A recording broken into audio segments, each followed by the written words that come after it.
Hi everyone, ಉತ್ತರ Karnataka special girmit ಹೇಗೆ ಮಾಡೋದು ಅಂತ ತೋರಿಸ್ಕೊಡ್ತಾ ಇದ್ದೀನಿ. ನಾನು ಹೇಳೋ ಹಾಗೆ ಇಲ್ಲ ಈ ಗಿರ್ಮಿಟ್ ಎಷ್ಟು ಟೇಸ್ಟಿಯಾಗಿರುತ್ತೆ ಅಂತ. ಆಲ್ಮೋಸ್ಟ್ ಎಲ್ಲರೂ ತಿಂದಿರ್ತೀರ. ತಿಂದಿಲ್ಲ ಅಂದರೆ ಇವತ್ತು ನಾನು ತೋರಿಸ್ತಾ ಇರೋ ವಿಧಾನದಲ್ಲಿ ಸಿಂಪಲ್ಲಾಗಿ ಈಸಿಯಾಗಿ ಮಾಡ್ಕೊಳ್ಬೋದು.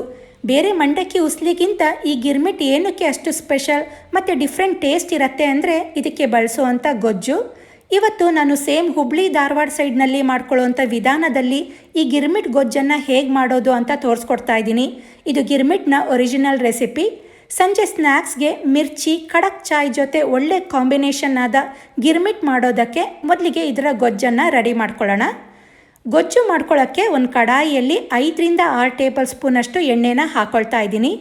ಎಣ್ಣೆ ಕಾದ್ಮೇಲೆ 1 ಟೀ ಸ್ಪೂನಷ್ಟು ಸಾಸಿವೆ ಹಾಕಿ, ಸಾಸಿವೆ ಸಿಡಿಲಿಕ್ಕೆ ಸ್ಟಾರ್ಟ್ ಆಯಿತು ಅಂದರೆ 1 ಟೀ ಸ್ಪೂನ್ ಜೀರಿಗೆ ಮತ್ತು ಖಾರಕ್ಕೆ ಬೇಕಾದಷ್ಟು ಹಸಿಮೆಣಸನ್ನು ಹಾಕ್ಕೊಳ್ಳಿ. ಇಲ್ಲಿ ನಾನು ಒಂದು 4 ಹಸಿಮೆಣಸನ್ನು ಚಿಕ್ಕದಾಗಿ ಹೆಚ್ಕೊಂಡಿರೋದನ್ನು ಹಾಕಿದ್ದೀನಿ. ಈ ಹಸಿಮೆಣಸನ್ನು ಚೆನ್ನಾಗಿ ಫ್ರೈ ಮಾಡ್ಕೊಳ್ಬೇಕು.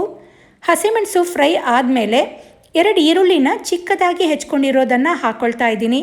ಹಾಗೆ ಸ್ವಲ್ಪ ಕರಿಬೇವನ್ನು ಹಾಕಿ ಈರುಳ್ಳಿನ ಫ್ರೈ ಮಾಡ್ಕೊಳ್ಬೇಕು. ಈಗ ಗೊಜ್ಜಿಗೆ ಅಂತ 2 ಈರುಳ್ಳಿನ ಹಾಕಿದ್ದೀನಿ. ಮತ್ತೆ ಮಂಡಕ್ಕಿನ ಕಲಿಸ್ಕೊಳ್ಬೇಕಾದ್ರೂ ಹಸಿ ಈರುಳ್ಳಿ, ಟೊಮ್ಯಾಟೊ, ಕೊತ್ತಂಬರಿ ಸೊಪ್ಪನ್ನು ಹಾಕಿ ಕಲಿಸ್ಕೊಳ್ತೀವಿ. ನಂತರ ಮಂಡಕ್ಕಿನ ಸರ್ವ್ ಮಾಡೋಬೇಕಾದ್ರೂ ಈರುಳ್ಳಿ, ಟೊಮ್ಯಾಟೊ, ಕೊತ್ತಂಬರಿ ಸೊಪ್ಪನ್ನು ಮಂಡಕ್ಕಿ ಮೇಲೆ ಹಾಕಿ ಸರ್ವ್ ಮಾಡ್ತೀವಿ. ಈರುಳ್ಳಿ ಇಷ್ಟು ಫ್ರೈ ಆದಮೇಲೆ 1 ನಿಂಬೆ ಹಣ್ಣಿನ ಗಾತ್ರದಷ್ಟು ಹುಣಸೆ ಹಣ್ಣಿನ ರಸ ತೆಗೆದಿಟ್ಕೊಂಡಿದ್ದೀನಿ, ಅದನ್ನು ಹಾಕ್ಕೊಳ್ತಾ ಇದ್ದೀನಿ. ಹಾಗೆ ಒಂದು 3 ಟೇಬಲ್ ಸ್ಪೂನಷ್ಟು ಬೆಲ್ಲ ಹಾಕ್ಕೊಳ್ತಾ ಇದ್ದೀನಿ.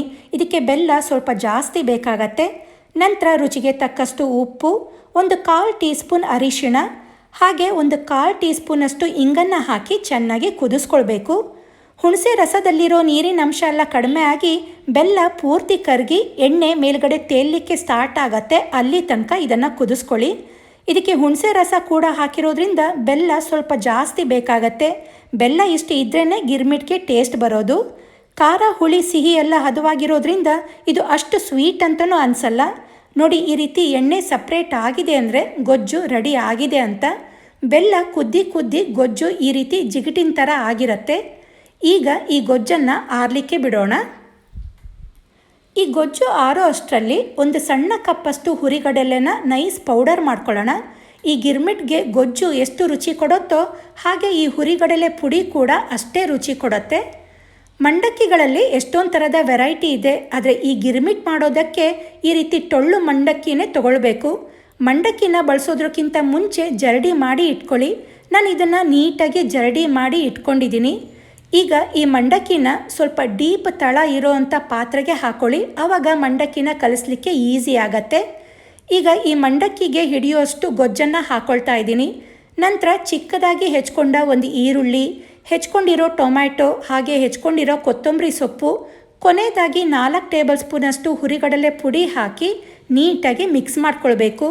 ಈ ರೀತಿ ಗೊಜ್ಜನ್ನು ನಾವು ಮಾಡಿ ಫ್ರಿಜ್ನಲ್ಲಿ ಸ್ಟೋರ್ ಮಾಡಿ ಇಟ್ಕೊಂಡ್ಬಿಟ್ರೆ ನಮಗೆ ಬೇಕು ಅಂದಾಗಲೆಲ್ಲ ಮಂಡಕ್ಕಿಗೆ ಕಲಿಸ್ಕೊಂಡು ತಿನ್ಬೋದು. ನಿಜವಾಗ್ಲೂ ತುಂಬಾ ಟೇಸ್ಟಿಯಾಗಿರುತ್ತೆ. ನೀವು ಇದನ್ನು ಮಾಡಿಕೊಡಿ, ಖಂಡಿತ ಮನೇಲಿರೋರೆಲ್ಲರಿಗೂ ಇಷ್ಟ ಆಗುತ್ತೆ. ಈಗ ಈ ಮಂಡಕ್ಕಿನ ಕಲಿಸ್ಕೊಂಡಿದ್ದಾಗಿದೆ. ಈ ಗಿರ್ಮಿಟ್ನ ಸರ್ವ್ ಮಾಡೋಬೇಕಾದ್ರೆ ಮತ್ತೆ ಮೇಲ್ಗಡೆ ಸೇವ್, ಈರುಳ್ಳಿ, ಟೊಮ್ಯಾಟೊ, ಕೊತ್ತಂಬರಿ ಸೊಪ್ಪು ಹಾಕಿ, ಹಾಗೆ ಇದ್ರ ಜೊತೆ ನಿಂಬೆ ಹಣ್ಣು ಮತ್ತು ಎಣ್ಣೆಯಲ್ಲಿ ಕರೆದಿರೋ ಹಸಿಮೆಣಸನ್ನು ಇಟ್ಟು ಕೊಡ್ತಾರೆ. ಈ ಗಿರ್ಮಿಟ್ ಜೊತೆ ಬಿಸಿ ಬಿಸಿ ಟೀ ಮತ್ತು ಮಿರ್ಚಿ ಇದ್ಬಿಟ್ರೆ ಇನ್ನೇನು ಬೇಡ ಅನಿಸತ್ತೆ, ಅಷ್ಟು ಚೆನ್ನಾಗಿರುತ್ತೆ. ಟ್ರೈ ಮಾಡಲೇಬೇಕಾದ ಸ್ನ್ಯಾಕ್ ಇದು. ಫಸ್ಟ್ ಟೈಮ್ ಮಾಡಿದ್ರೂ ಚೆನ್ನಾಗೇ ಬರುತ್ತೆ. ಹಾಗೆ ಟ್ರೈ ಮಾಡಿದ್ಮೇಲೆ ಕಮೆಂಟ್ ಮಾಡಿ ತಿಳಿಸೋದನ್ನು ಮರಿಬೇಡಿ. ಉತ್ತರ ಕರ್ನಾಟಕ ಸ್ಪೆಷಲ್ ಈ ಗಿರ್ಮಿಟ್ ರೆಸಿಪಿ ನಿಮಗೆ ಇಷ್ಟ ಆಗಿದ್ದರೆ ವಿಡಿಯೋಗೆ ಲೈಕ್ ಕೊಡಿ, ಶೇರ್ ಮಾಡಿ. ನನ್ನ ಚಾನಲ್ನ ಸಬ್ಸ್ಕ್ರೈಬ್ ಮಾಡಿಲ್ಲ ಅಂದರೆ ದಯವಿಟ್ಟು ಸಬ್ಸ್ಕ್ರೈಬ್ ಮಾಡಿ ನನ್ನ ಚಾನಲ್ಗೆ ಸಪೋರ್ಟ್ ಕೊಡಿ. Thank you.